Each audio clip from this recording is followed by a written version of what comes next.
welcome to the FLT Museum in Shickshinny, PA. I am Jimmy Bach. This is History with Jimmy, along with my producer, Chandler Holmes. And today, on episode 19, we are going to be talking about the islands, because the islands are so prevalent in the river anymore. As a matter of fact, the Times Leader, back in 2012, just down here, did a story about the islands, how they're getting so big and causing flooding, and that's one of the issues that we have. And here's a picture. This is, we actually made the front page at that time. Here's a picture of this so that my producer can get a picture showing the island. There you can see. If you come to the museum, we have a much bigger picture. You can see it. But this island had 3 trees on it. This island was very prominent, and I'm going to get into that very shortly, as to the importance of islands back then, but they were not near as big. This island today is 100 times bigger than what you're seeing in this picture. Has a lot more trees, and it's the same thing with the Makanako Island that we'll be talking about. This particular island is called Bellis Island. The Makanako Island is called Bald Eagle Island, but it has been named different names, but that's one that people seem to remember. So, the Makanako Island, which is we're going to be talking about as well, was owned by a number of different people.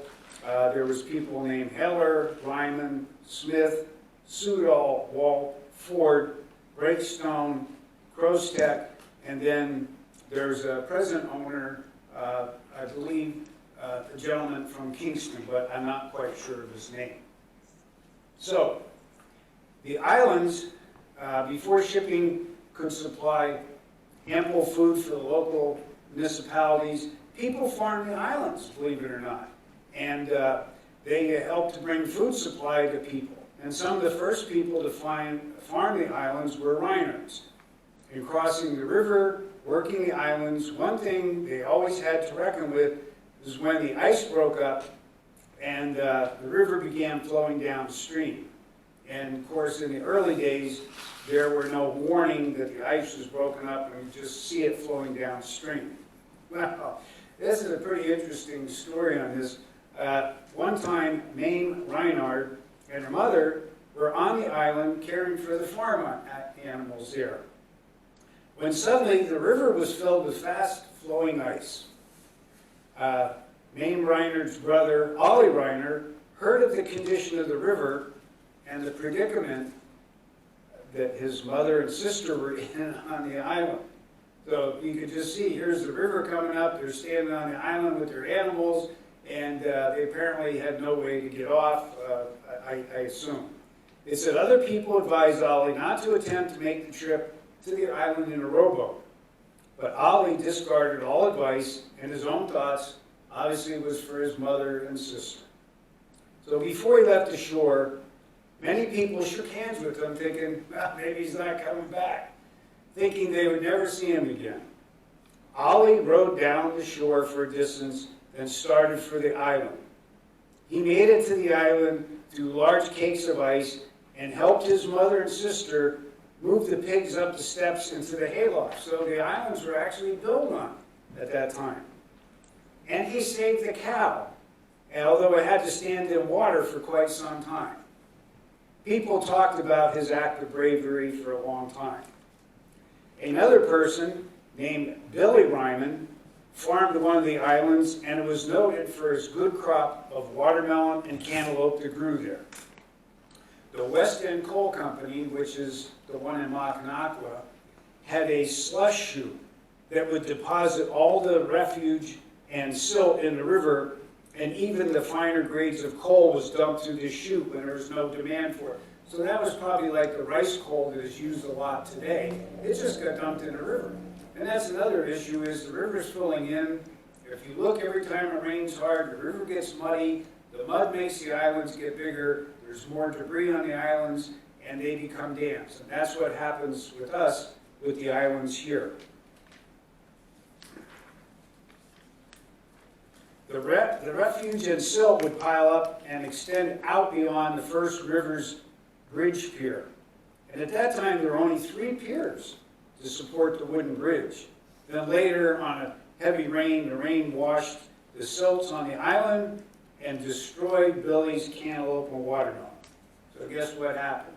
This was unbelievable to me for back in these times. Billy sued the coal company, and the court awarded him $4,400 in damage.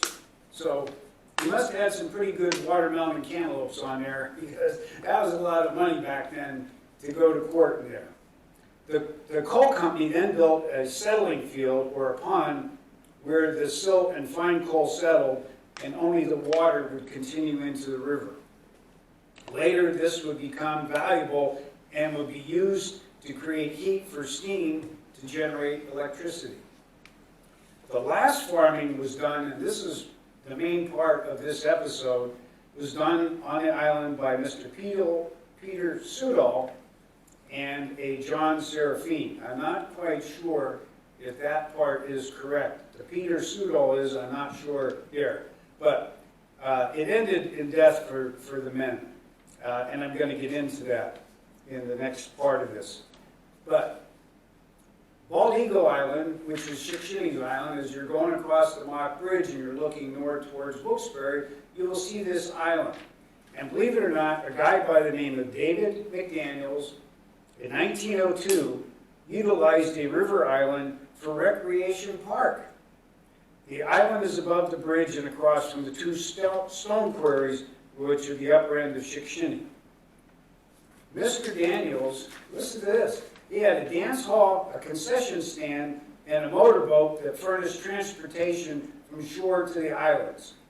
And every weekend, apparently, they had dances on Bellows Island. So how about that?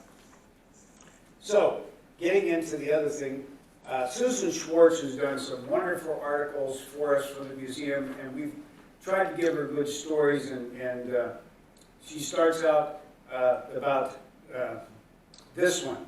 And it said, one of the nice things about visiting Jim Bach at the Shickshinny Historical Society, you always wind up with more stories than you came for. And I always tell her, we're like the pickers and the pawn stars. We never know what's coming through the door, and there's always a story with it. Well, this one was here, and it said, on Saturday, January 23rd, 1923, the state police, Constable James McDonald, and Chief Travelpiece. And it's not clear if the chief is a police or a fire chief, nor what municipality he came from. They rode from Mackinac, and at that time, the Bald Eagle Island, which is looking down towards Berwick, Mackinac's Island, at that time it was called Ryman's Island. As I said previously, it had different names to it. And she goes on to say, now I've kayaked past that island probably a dozen times, and the only thing I ever noticed is a heron. But the police that day found what the Mount Echo described as the most complete and the biggest for making moonshine in the county. There were not 1, not 2, not 3, but 10 stills hidden, ranging from 10 to 25 gallons in capacity. Now that's pretty big. Some of the product is quite dark in color due to they use river water to make the moonshine. This is the same island, mind you, where Billy Ryman's crop of cantaloupe and watermelons was ruined. The stills were owned by Peter Sudall, or Pito Sundall. The name spelled in the paper was both ways. He was renting the island. As I had said previously, there were different people that rented or owned the island. And I'm guessing he figured the alcohol would kill whatever was turning the moonshine brown.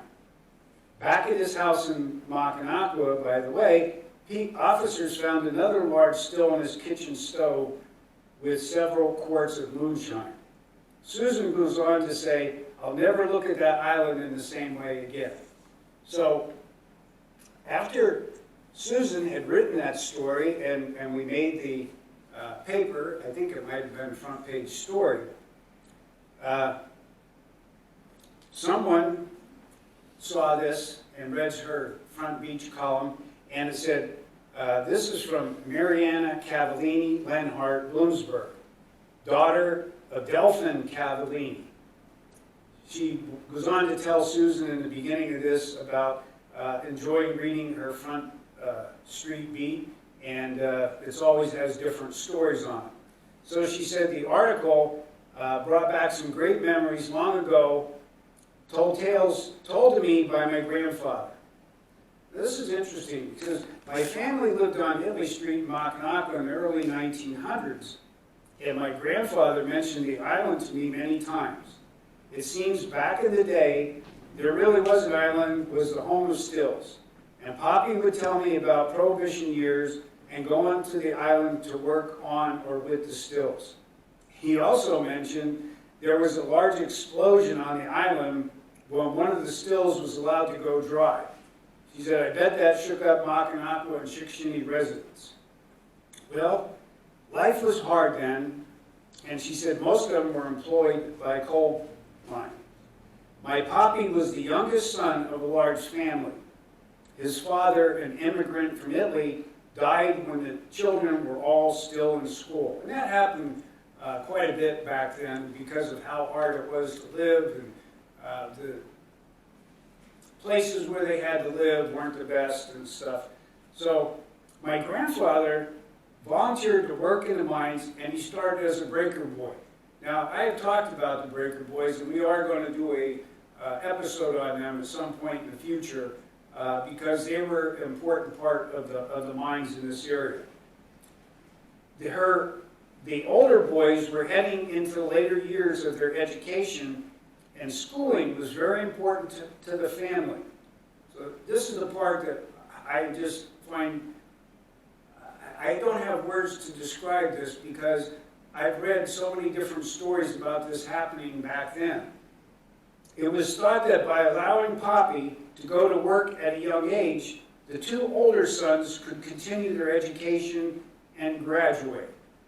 So this young boy went to work in the mines so that his two older brothers could go on and get an education.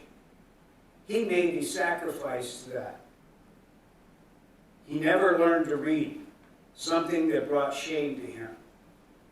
So think about that. Here's this young boy that went in so his brothers could go on to get a good education, and he couldn't learn to read, and it bothered him his whole life.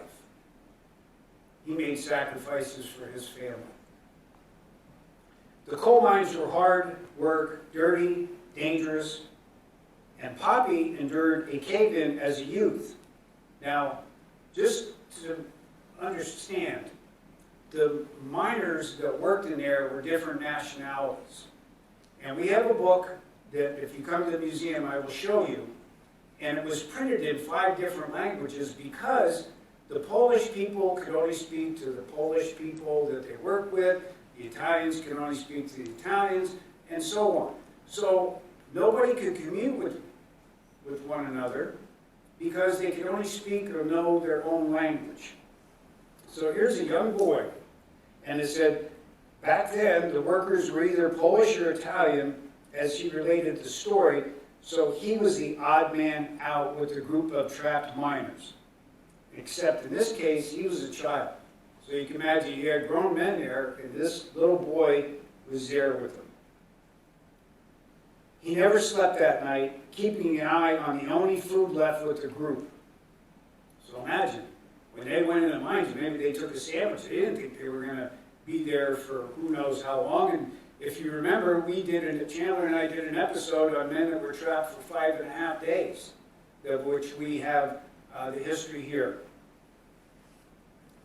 The others ate their lunch early on, but he hung on to his one sandwich. They must have been rescued the next day because he and his sandwich survived. He later would tell me tales of driving to Canada in a truck with a false bottom to pick up booze. His days of bootlegging would end when he made a run to an island off the coast of New Jersey to make a delivery to a mob-related residence. He told that he knew driving into the compound that he could have been just as easily killed for the truckload as paid. When he made that delivery, he never ran the truck again. all these were happening to me as an adult, and I very much loved my grandfather. In his late 80s, he would drive to Mackinac, to them, to my home in Millville, to me and my husband, and cold winters in the 90s, I brought him a card announcing spring was around the corner, but before I could send the card, he passed away. One of my most proud moments was during his funeral, because you can imagine there was people that says, wow, this gentleman was something. He went to work in the mines when he was young so his brothers could get an education. He made sacrifices. He never learned to read because he made sacrifices. She said, the man who asked of nothing of anyone and lived a simple life was honored by a line of mourners attending the funeral that seemed never ending. One by one, young and old men waited in line to pay their last respects. Many were residents of Mackinac and Shickshinny. Some were members of the Polish Falcons. Some were customers of the butcher counter in the grocery store where he worked as a butcher part-time in his senior years. But all who knew him loved him dearly. I wish I could have met this man, because he made a difference, and he knew what sacrifices were, and he certainly sacrificed to benefit his family. So I thank you, Marianne, Cavallini, Lenhart. I hope you get to read this and hear this episode that we did on your grandfather.